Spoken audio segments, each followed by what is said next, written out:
الشيطان اللعين الرجيم بسم الله الرحمن الرحيم الحمد لله الذي هدانا لهذا وما كنا لنهتدي لولا أن هدانا الله لقد جاءت رسل ربنا بالحق الصلاة والسلام على رسول الثقلين محبوب رب المغربين والمشرقين جد الحسن والحسين سيدنا ومولانا أبي القاسم محمد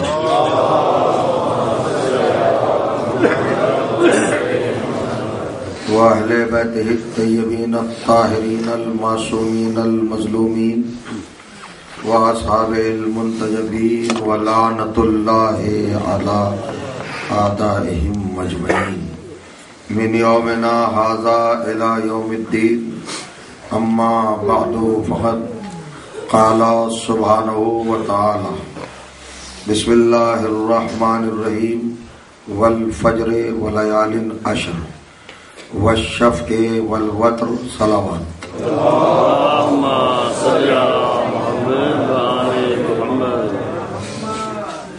عزاداران امام مظلوم علیہ الصلوۃ والسلام، پروردگار عالم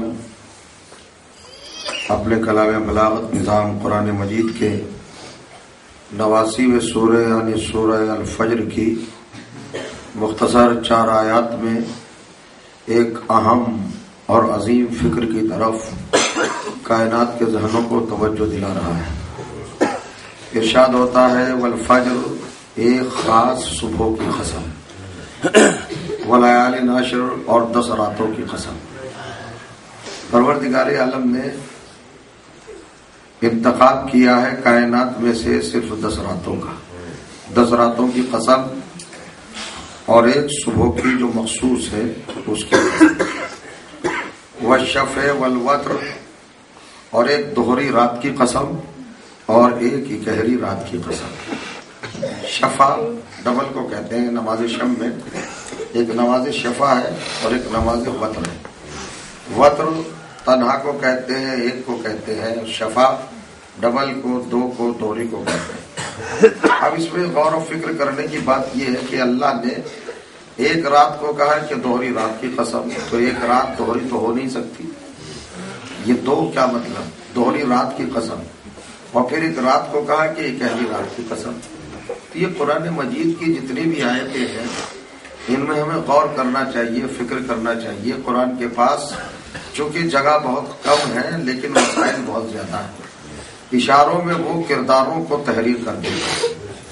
اللہ نے جہاں ایک صبح کا تذکرہ کیا تو کائنات میں صبح عاشور سے بہتر کوئی صبح نہیں ہے، اور محرم کی 10 راتوں سے بہتر کوئی راتیں نہیں ہیں جو کربلا میں گزاری گئی۔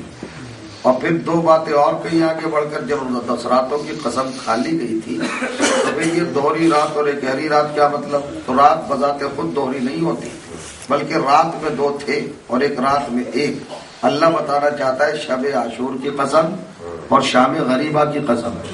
شب عاشور کی قسم اس لیے کہ حسین اور زینب دونوں تھے، مگر شام غریبہ کی قسم اس لیے کہ اکیلی زینب تھی، اب حسین نہیں تھے۔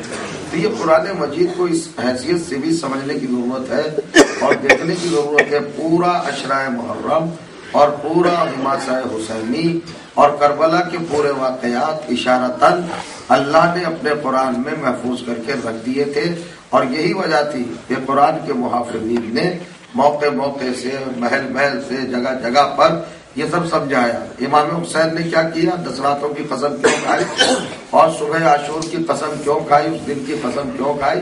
آپ جانتے ہیں 1,24,000 انبیاء دین لے کے آئے تھے، اور یہ دین انہوں نے 14,500 برس میں پہنچایا تھا، جس میں نوح کی 2500 سال کی عمر، حضرت آدم کی 1000 سال کی عمر، جناب عیسیٰ کی پوری شریعت، پوری تبلیغ، جناب عیسیٰ کا پورا جدوجہد کا سلسلہ، جناب داؤد کی اپنی شجاعت، جناب سلیمان کی اپنی طرز حکومت، جناب سلیمان کا اپنا جتنا جہاد کا معاملہ تھا وہ سب اسی دن کے اندر تھا۔ 14,500 برس میں جو دین پھیلایا گیا تھا، غور کریے گا کتنے نبیوں نے؟ 1,24,000 انبیاء نے جس دین کو 14,500 سال میں پہنچایا تھا، اکیلے حسین کا کمال یہ کہ اس نے 1-2 پہر میں بچا لیا وہ دین جو 14,500 برس میں 1,24,000 انبیاء نے پہنچایا تھا۔ میں مختصر عرض کر رہا ہوں یہ فضائل امام حسین کہ اب قرآن کی آیت اگر پڑھنے لگیے تو فضائل کا کہیں سے کہیں تک کوئی سرا ہی نہیں ہے، اتنے فضائل ہیں، کہیں نہیں پہنچ پائے گا انسان، اتنا گہرا سمندر ہے فضائل کا۔ لیکن یہ مختصر سی فضیلت ہے کہ سارے انبیاء کے 1,24,000 نبیوں کے 14,500 برس اور حسین کی 1-2 پہر برابر۔ یہ ہے حسین جنہوں نے سارے نبیوں کو بچایا۔ تو اب حسین کے آگے بھی تو کوئی منزل ہے۔ سارے نبیوں کے 14,500 برس کے پھیلائے ہوئے دین کو حسین نے 1-2 پہر میں بچا لیا، یہ حسین کا کارنامہ ہے۔ مگر خود حسینیت کو زینب نے بچایا، یہ زینب کا کارنامہ ہے۔ شہادتیں دینا آسان ہے، گلے کٹانا آسان ہے، آل محمد کے گھر کی فضیلت ہے، کرامت ہے گلے کٹانا، یہ ان کی نسل میں ہے قربانی۔ یہ سورہ کوثر کا وعدہ ہے، ونہار نہر کرتے رہنا، قربانی دیتے رہنا۔ یہ نسل اسماعیل کا ایک تسلسل ہے کہ اپنے خنجر سے اور اپنے طریقے سے اور اپنے گلے سے اسلام کو اور دین کو اور حقانیت کو بقا دینا، یہ سب ان کا خاندانی پس منظر ہے۔ اور جو کریں گے آپ تو قربانیاں دینا کوئی بڑی بات نہیں تھی حسین کے لیے، یا جنگ میں جا کے شہزادوں کا مارا جانا، یہ ان کا شجاعت اور ان کا خاندانی ورثہ تھا۔ مگر اہل بیت جب بھی روئے ہیں، اہل بیت پہ جب بھی ماتم ہوا ہے، کسی کے مرنے پر نہیں ہوا، کسی کی شہادت پہ نہیں ہوا۔ آپ مجھے کسی کا گریہ نہیں دکھا سکتے کہ میں اس لیے رو رہا ہوں کہ علی اصغر کے گلے پر تیر لگا، میں اس لیے رو رہا ہوں کہ علی اکبر کے سینے پر برچھی لگی، میں اس لیے رو رہا ہوں کہ چچا عباس کے شانے کٹے۔ سید سجاد کی 36 برس کی زندگی جو آپ نے رو کے گزاری ہے، جب پانی آیا وضو کے لیے جب روئے، جب مصلی بچھا جب روئے، جب قصاب کی دکان پہ گزرے اور جانور کو ذبح کیا ہوا لٹکا ہوا دیکھا تو فوراً قصاب اپنا اس کے اوپر کپڑا ڈال دیتے تھے کہ سید سجاد دیکھ کر برداشت نہیں کر پائیں گے اور آگے بڑھتے تھے۔ لیکن کبھی یہ نہیں کہا کہ میرا چچا مارا گیا، میرے چچا کے شانے جدا ہو گئے، یا میرا بھائی پامال ہو گیا، یا میری پھوپھی کے بیٹے قتل ہو گئے۔ کبھی کسی کے قتل پر سید سجاد 36 برس پہ روئے، بس ایک جملہ کہہ کے روتے تھے، ہائے میری پھوپھی کی چادر، ہائے میری ماں کی چادر، ہائے سیدانیوں کا پردہ، ہائے حجاب۔ یہ حجاب کی منزل تھی۔ بس میں 2 منٹ میں مجلس تمام کر رہا ہوں، یہ لائٹ بھی اگر بجھ جائے تو اچھا ہے، اندھیرا ہو جائے۔ یہ شام غریبہ ہے۔ شام غریبہ کا مطلب کیا ہے؟ شام غریبہ کا مطلب ہوتا تاریخ، اندھیرا، چونکہ کائنات اندھیری ہو گئی۔ یہ شام غریبہ، غریبہ غریب کی جمع ہے۔ غریب کس کو کہتے ہیں؟ اصل میں آج کائنات کے امیر کی بیٹی غریب ہو گئی۔ آج زینب پہ غربت کی گھڑی ہے، آج زینب پہ مصیبت کی گھڑی ہے، آج زینب پر بے کسی کی گھڑی ہے، بے چارگی کی گھڑی ہے۔ اور زینب، ذرا سا زینب کو سمجھ لیجئے۔ اب میں مسائل تو نہیں پڑھ پاؤں گا، شاید 1 منٹ میں آپ کو صرف بتانا چاہتا ہوں۔ حضرت زینب غریب ہو گئی۔ کون غریب؟ جس کے 18 بھائی تھے۔ 18 بھائی بھی کیسے؟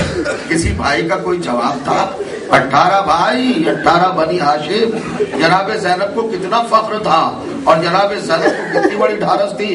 کربلا میں ایک سے ایک ہیرا زینب کے پاس تھا، ایک سے ایک شیر زینب کے پاس تھا، ایک سے ایک ساوت شجاع دلیر بہادر جناب زینب کے پاس تھا۔ اور پھر ان میں مزید یہ، حضرت عباس سے تو عزاداروں کو بڑی قربت ہے نا، غازی سے تو بڑا پیار ہے نا، ماتم داروں کو پیار، عزاداروں کو پیار، نوحہ خانوں کو پیار، رونے والوں کو پیار، سب کو غازی سے بہت پیار ہے نا۔ ہم چھوٹے حضرت کے بہت قریب ہیں نا، غور کریے گا۔ ہم حضرت عباس کو کس قدر چاہتے ہیں، کس قدر اپنے اوپر ان کی تصرفیت کو اور ان کے مرتبے کو طاری کرتے رہتے ہیں۔ حضرت عباس سے ہمارا ایک خاص رشتہ ہے۔ حضرت عباس سے جب خاص رشتہ ہے تو حضرت عباس تو کتنی ڈھارس زینب کو تھی۔ جناب عباس کے کچھ آپ کو القاب بتا دو۔ میرے شہزادے کے بہت سارے القاب ہیں۔ شہزادہ تمنا علی، آرزو مرتضی، فرزند زہرا، یہ بھی ایک لقب ہے۔ صفا، ذی قربا، بڑی مشرق و قربا کہتے ہیں، صاحب اللواء، علم والا، علمدار، افضل الشہداء، یہ سارے القاب ہیں۔ باسط، قابض، یہ حضرت عباس کے القاب ہے. میں آپ سے کہہ رہا ہوں نا کہ مصائب نہیں پڑھوں گا میں آپ کو ایک رخ دکھا رہا ہوں بس. حضرت عباس کے کتنے فضائل ہیں, کتنے القاب ہیں, کتنے ٹائٹل ہیں. افضل الشہداء, سارے شہیدوں سے افضل. عبد صالح, ولی اللہ, یہ سارے القاب حضرت عباس کے ہیں. لیکن ان سارے القاب میں حضرت عباس کو کوئی لقب اتنا پسند نہیں تھا جتنا ایک لقب خاص موقع پر حضرت امیر المومنین نے حضرت عباس کو دیا تھا, اور وہ لقب تھا حجاب زینب, زینب کا پردہ. یعنی جناب عباس کی ذات ہی زینب کے لیے چادر تھے, زینب کے لیے حجاب تھے, زینب کے لیے برقع تھے, زینب کے لیے ردا تھے, زینب کے لیے کسا تھے, زینب کے لیے حجاب تھے. حجاب زینب سمجھ لیا آپ نے, حضرت زینب کا حجاب حضرت عباس کی ذات گرامی حجاب زینب ہے.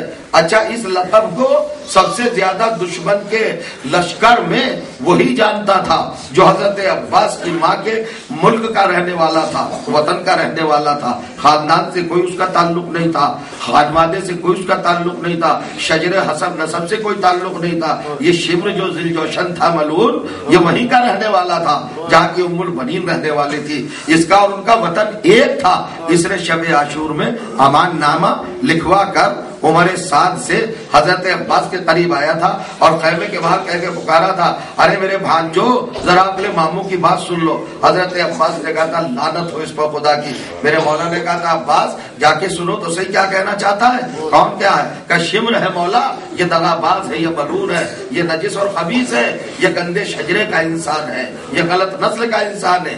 امام حسین نے کہا تھا نہیں عباس, اگر کوئی دروازے پہ آ جائے تو اس کا سوال سننا چاہیے, جاؤ کیا کہنا چاہتا ہے. تو امان نامہ لکھوا کے لایا تھا, اور کریے گا. لیکن جانتا تھا حضرت عباس کو کہ کیا کیا القاب ہے, کیا کیا رتبے ہیں. بس اسی کو سنانا ہے مجھے. شام غریبہ کیا ہے, مصائب کو چاہے پھیلا دو. ابھی ذاکر نے پڑھے ہیں مصائب, بہت سارے مصائب پڑھ دیے. اب تو آپ کو سوچنا ہے نا, حضرت عباس کا لقب ہے حجاب زینب. مطلب کیا ہوا؟ امیر المومنین کا کہنا یہ تھا کہ جب تک عباس ہیں زینب کی چادر کی طرف کوئی دیکھ نہیں سکتا, زینب کی چادر کی طرف کوئی نظر نہیں اٹھا سکتا. اتنی بڑی ہمت تھی, اتنی بڑی ذمہ داری اور اتنا بڑا بھروسہ تھا پورے خاندان کو حضرت عباس کی ذات پر, چونکہ آپ کی ذات مکمل جناب زینب کا حجاب تھی. شام غریبہ کو ہم شام غریبہ کیوں کہتے ہیں یہی سمجھ لو. جب خیام جلنے لگے, حمید ابن مسلم کا بیان ہے کہ میں نے یہ اندازہ دیکھا اور یہ عالم دیکھا کہ جب خیمے جلنے لگے تو برابر برابر 7 خیمے تھے. ایک خیمہ جلا, سیدانیہ دوسرے خیمے میں چلی گئی, دوسرا خیمہ جلا, سیدانیہ تیسرے خیمے میں چلی گئی, تیسرا خیمہ جلا, سیدانیہ چوتھے خیمے میں چلی گئی. ایسی سیدانیہ جاتی رہی اور خیمے جلتے رہے. جب آخری خیمہ آ گیا تو ظالموں نے یلغار کی اور اپنے نیزوں سے, اپنے تیروں سے اچھی طریقے سے, بہت مصیبت کے ساتھ, بڑے اپنی طرف سے بڑی بے دردی کے ساتھ سیدانیوں کے بندوں کو اتارنا شروع کیا, زیورات کو چھیننا شروع کیا. یہ ساری باتیں ہوتی رہی. جناب سکینہ کے تماچے بھی لگائے, جناب سکینہ کے بندے بھی اتارے, جناب سکینہ کو تکلیفیں دی, سیدانیہ کو تکلیفیں دی. اور روایت یہاں تک لکھتی ہے کہ نوکے نیزوں کی یعنی انیاں شہزادیوں کے بدن میں چبھ ہوتے تھے اور چیخیں برآمد ہو جاتی تھی. کوئی بیوی اکبر کو پکارتی تھی, کوئی بیوی قاسم کو پکارتی تھی. شام غریبہ کا یہ منظر دیکھا ہے, عجیب عالم تھا. اب حمید ابن مسلم کہتا ہے, حمید ابن مسلم سے آپ اس خیال میں نہ رہے کہ اس کا نام حمید اور مسلم ہے تو یہ مسلمان ہوگا. مسلمان نہیں تھا, یہ عیسائی تھا. اس کا ایک بیان ہے کہ جب میں نے دیکھا کہ خیمے جلنے لگے اور 7واں خیمہ بھی جل گیا تو اس خیمے سے ایک بچی نکلی جس کے کرتے کے دامن میں آگ لگی ہوئی تھی اور وہ آگے جا رہی تھی اور کرتے کا دامن جلتا جا رہا تھا. میں نے سوچا شاید یہ بچی ہے, کچھ وجہ ہوگی, ڈر گئی ہوگی. میں آگے بڑھا تاکہ بچاؤں. جب میں دوڑا تو بچی اور تیز چلی, وہ سمجھی شاید دشمن آ رہا ہے. اور جب میں اور آگے بڑھا تو بچی اور دوڑی. میں جب اس کو بچانے کے لیے, میں صرف اس لیے بڑھ رہا تھا کہ بچی ہے چھوٹی سی, کرتے کو آگ لگی ہوئی ہے, میں اس کو بچا لوں, اس کا کوئی نہیں ہے. وہ بچی سوچتی تھی کہ یہ دشمن آ رہا ہے. ایک مرتبہ اسی کشمکش میں بچی گر گئی اور جب بچی گری تو میں اس کے قریب پہنچا اور جب قریب پہنچا تو بچی نے رس کے کہا شیخ مجھے ہاتھ نہ لگانا, میں سیدہ کی پوتی ہوں, میں سیدانی ہوں, مجھے ہاتھ نہ لگانا. اب یہاں پر ایک جملہ کہتا ہے حمید بن مسلم, کہتا ہے بیٹی گھبراؤ نہیں, بچی گھبراؤ نہیں, میں کوئی مسلمان نہیں ہوں جو تمہیں تماچے لگاؤں گا.